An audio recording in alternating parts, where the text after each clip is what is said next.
Bonjour, Président Nachid. Bonjour, je suis ravi de vous rencontrer. Merci d'accepter de nous recevoir et de nous répondre sur Europe 1. Votre pays, les Maldives, semble à leur tour frappé par le terrorisme. Des assaillants avec un couteau ont blessé 3 étrangers, 2 Chinois et un Australien il y a quelques jours. Une vidéo de revendication a été diffusée. Les auteurs promettent de s'en prendre au tourisme, la ressource principale des Maldives. Est-ce que les touristes sont en danger ? Non,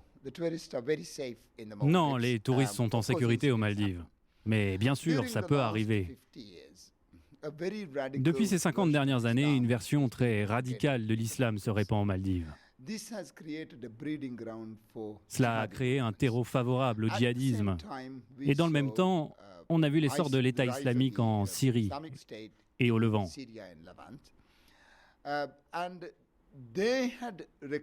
Et ils ont recruté beaucoup de gens aux Maldives.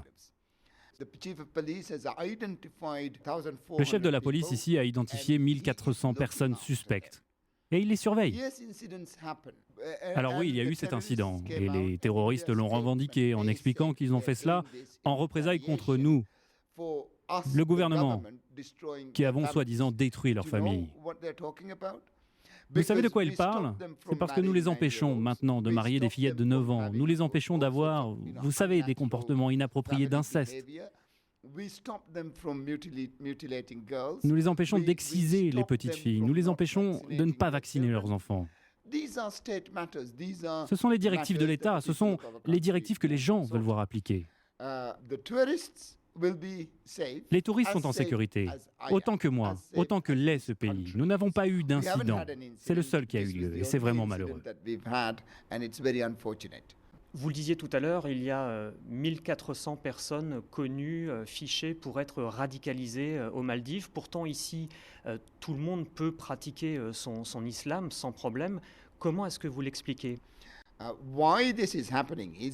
Pourquoi cela se produit? C'est parce que cela se propage depuis d'autres pays. Mais aussi parce qu'il y a des problèmes économiques, sociaux et politiques qui viennent s'y ajouter.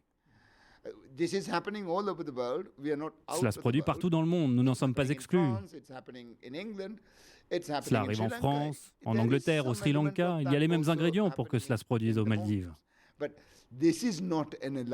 Mais ce n'est pas un problème alarmant. Les Français sont en sécurité. Venez, s'il vous plaît, aux Maldives, il n'y a pas de problème ici. Mais bon, nous faisons partie d'une communauté de pays, comme une famille, et par conséquent, nous avons les mêmes problèmes que tout le monde. Une question qui intéresse beaucoup les Français, parce que nous avons le même problème. Qu'allez-vous faire avec les djihadistes maldiviens capturés en Syrie? Est-ce qu'ils vont revenir ici? Est-ce qu'il y a un centre de déradicalisation, je crois, qui a été construit? Nous avons un programme de déradicalisation. Et je pense qu'il est possible d'obtenir que les gens repensent leur vie.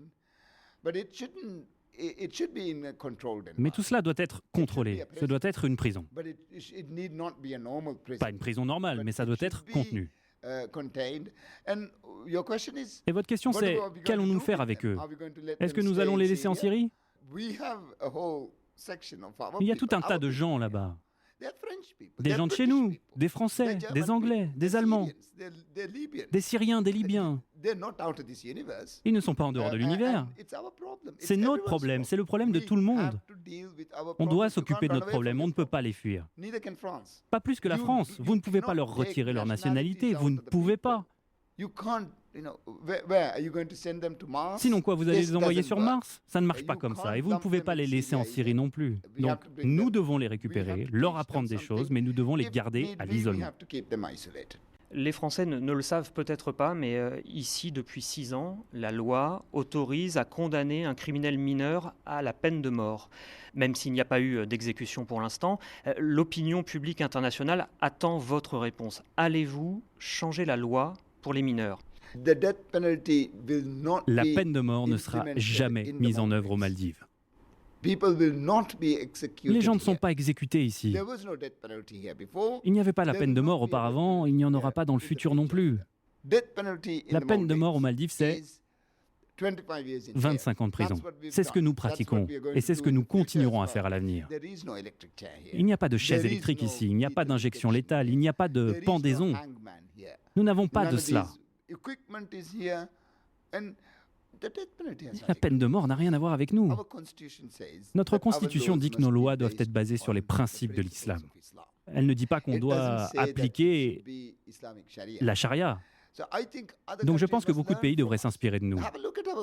Regardez notre cour pénale, c'est la plus progressive des cours pénales islamiques. Et donc je pense que les Nations Unies ou n'importe qui parle de peine de mort aux Maldives est vraiment induit en erreur. Il n'y a pas de peine de mort ici, nous ne l'avons jamais fait.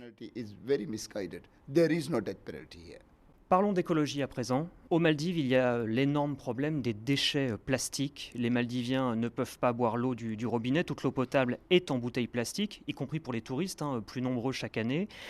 Qu'est-ce que vous pouvez faire pour réduire ces tonnes de plastique qui forment des montagnes sur une île d'enfouissement près d'ici ? Déjà, pour commencer, on peut améliorer la qualité de l'eau potable. Il y a de l'eau au robinet ici. Nous désalinisons l'eau de mer. Elle est distribuée à Malé.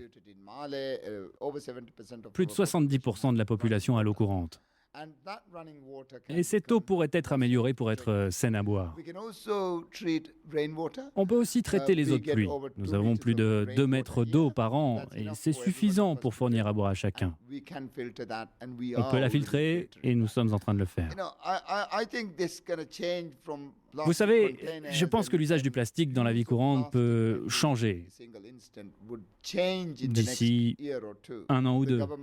Le gouvernement doit le faire et je pense que le Parlement va faire le nécessaire parce que ça prend trop d'ampleur et nous ne pouvons pas rester sans rien dire.